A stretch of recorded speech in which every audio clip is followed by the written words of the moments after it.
मैं इसलिए कह रहा हूँ महाराष्ट्र में मराठी तो बोलनी ही पड़ेगी। अगर मराठी नहीं आती है तो आपका ये एटीट्यूड नहीं चलेगा कि हम मराठी बोलेंगे नहीं। हम कोशिश करेंगे ऐसा वो बता सकते हैं, बोल सकते हैं। तो मेरे ख्याल से देखिए, हमें किसी और लैंग्वेज का अपमान हमें करना नहीं है, लेकिन मराठी में अगर कोई महाराष्ट्र में कोई मराठी को डिसरिस्पेक्ट करता है तो बिल्कुल वहां पे हमारे कायदा हम लागू करेंगे, उस पर कार्रवाई करेंगे। जो भी है, जिन्होंने भी उनको मारपीट की है, बिल्कुल उनको एक ही संदेश देंगे कि कायदा आप हाथ में मत लीजिए। जो भी कंसर्न पर्सन की आप कंप्लेंट फाइल कीजिए, उसके अगेंस्ट कार्रवाई की जाएगी। मारा ही गया है ना, एक हिंदू को मारा गया है ना, एक हिंदू को मारा गया है, तो मुझे बोलना है कि इतनी हिम्मत जाके नल बाजार और मोहम्मद अली रोड में दिखाओ ना। वो जो दाढ़ी वाले और गोल टोपी वाले क्या मराठी में बात करते क्या? शुद्ध मराठी में बात करते क्या?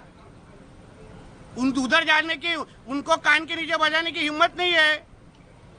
जावेद अख्तर क्या मराठी में बात करता है क्या? आमिर खान क्या मराठी में गाता है क्या? उधर उसके मुंह से मराठी निकालने की हिम्मत नहीं है। ये गरीब हिंदू को क्यों मारने की हिम्मत कर रहे हो? ये सरकार हिंदू ने बिठाई है, हिंदुत्व विचार की सरकार है, इसलिए इस तरह की कोई भी अगर कोई हिम्मत करेगा तो हमारी सरकार भी तीसरी आंख खोलेगी। इतना मैं कहना चाहता हूँ। निशिकांत दुबे जी को मैं विनती करता हूँ कि बिहार का जो राजनीति है, वहाँ का जो इलेक्शन स्ट्रैटेजी है, वो महाराष्ट्र में आप मत इम्प्लीमेंट करो। आप कहा तो भी बिहार का इलेक्शन, वेस्ट बंगाल का इलेक्शन ध्यान में रखते हुए महाराष्ट्र की जो इक्वालिटी है वो कहाँ पे तो डिस्टर्ब आप कर रहे हो। दूसरी बात, हम जो बोलते हैं मराठी मानुस कौन है, जो महाराष्ट्र में जन्म लेता है, वो गुजराती हो सकता है, वो राजस्थान से हो सकता है, वो साउथ से हो सकता है, नॉर्थ से हो सकता है, लेकिन यहाँ पे जन्म लेने के बाद मराठी के बारे में आदर होना चाहिए, महाराष्ट्र के बारे में आदर होना चाहिए। और जो व्यक्ति मराठी और महाराष्ट्र के खिलाफ बोलता है, महाराष्ट्र में रहते, उसको हम बोल रहे हैं कि ये गलत चीज तू कर रहा है। अभी यहाँ पे निशिकांत दुबे जी को अगर बिहार की जिम्मेदारी राजनीति में दी होगी तो उसके एंगल से वो स्टेटमेंट कर रहे हैं। उनको मैं विनती करता हूँ, एक बार महाराष्ट्र आके ये स्टेटमेंट बोल के दिखाओ, फिर आपको पता चलेगा मराठी लोग कैसे इमोशनल है। और दूसरी बात, ये कोई भोजपुरी एक्टर है जो बिहार का बीजेपी का पदाधिकारी है, वहाँ की राजनीति, वहाँ की स्ट्रैटेजी, वहाँ का जो इलेक्शन है वो ध्यान में रखते हुए जैसे सुशांत सिंह राजपूत का हुआ था, वैसे ही यहाँ पे कुछ वातावरण करने का वो कोशिश कर रहा है या हीरो बनने की कोशिश कर रहा है। मैं बोल रहा हूँ, एक बार आके दिखाओ, फिर देखते क्या होता है।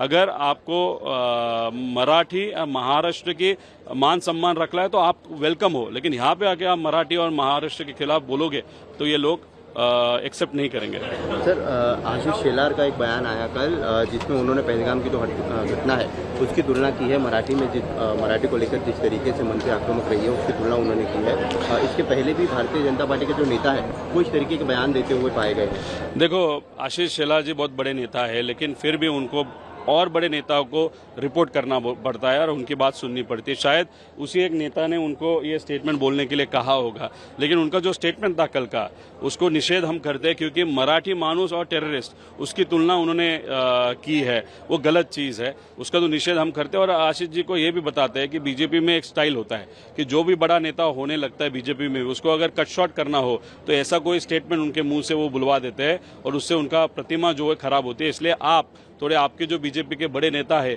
उनके बारे में आप थोड़ा संभल के रहो। मराठी लोगों की भावनाओं को भड़काकर वो अपना जनाधार बढ़ाना चाहते हैं, ये सरासर आपत्तिजनक है।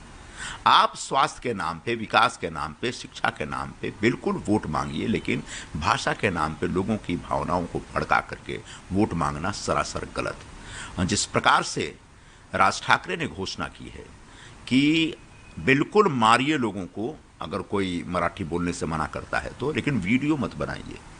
मैं उद्धव ठाकरे से सवाल पूछता हूँ, क्या वे इस बात से सहमत हैं? मराठी भाषा का मान सम्मान महाराष्ट्र में होना चाहिए और है भी, और हमारी सरकार ने एक मराठी भाषा को अभिजात भाषा का दर्जा दिया। फिर हम लोगों ने जो महाराष्ट्र गीत है उसको, गीत को एक राज्य गीत का दर्जा दिया, और तमाम मराठी भाषा के विकास और विस्तार के लिए और उसकी समृद्धि के लिए हमारे तरफ से बहुत प्रयास हो रहे हैं।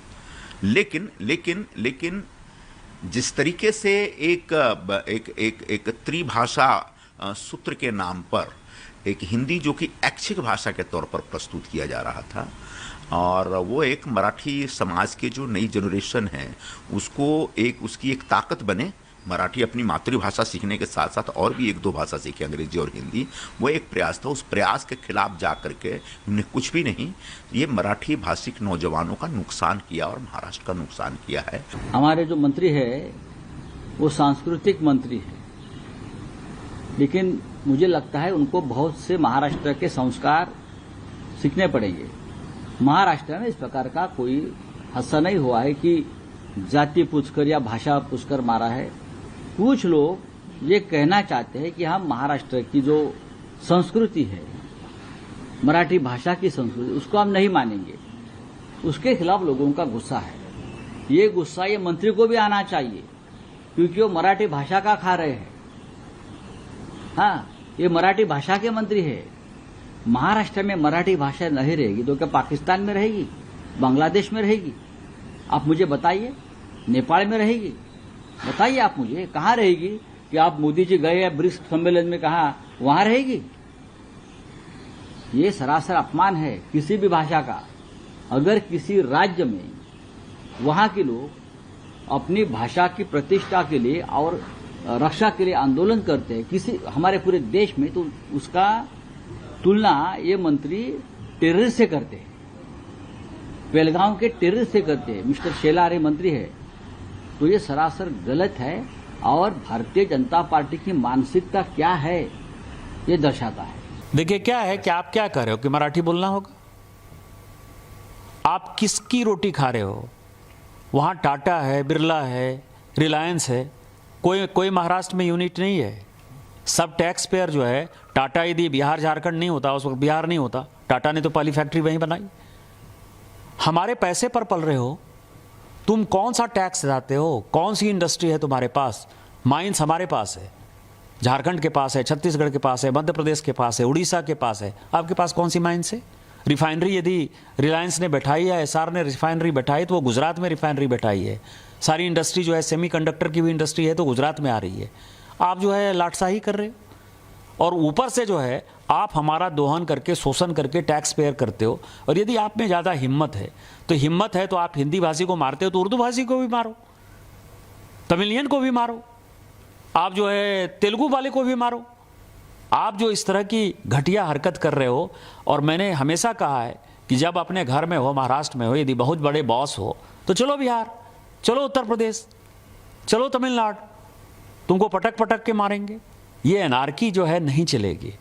हम मराठी का सम्मान करते हैं, मराठी एक आदरणीय भाषा है, और हम छत्रपति साहू जी महाराज, छत्रपति शिवाजी महाराज, पेशवा, सबका जो है तात्या टोपे से लेके सभी का हम सम्मान करते हैं। उन सबों ने, तिलक हों चाहे लाजपत राय हों, सभी ने जो है आज़ादी के आंदोलन में, गोपाल कृष्ण गोखले हों, सबसे बड़ा योगदान दिया है। हम तो सभी मराठी स्वतंत्रता सेनानियों का सम्मान करते हैं। महाराष्ट्र के स्वतंत्रता में, हमारी भारत की स्वतंत्रता में बहुत बड़ा योगदान है। लेकिन आज जो वोट बैंक की पॉलिटिक्स, बीएमसी का चुनाव होने वाला है और ये उद्धव ठाकरे और राज ठाकरे जो कर रहा है, इससे घटिया कोई काम नहीं हो सकता है और हम इसका प्रतिकार करते हैं।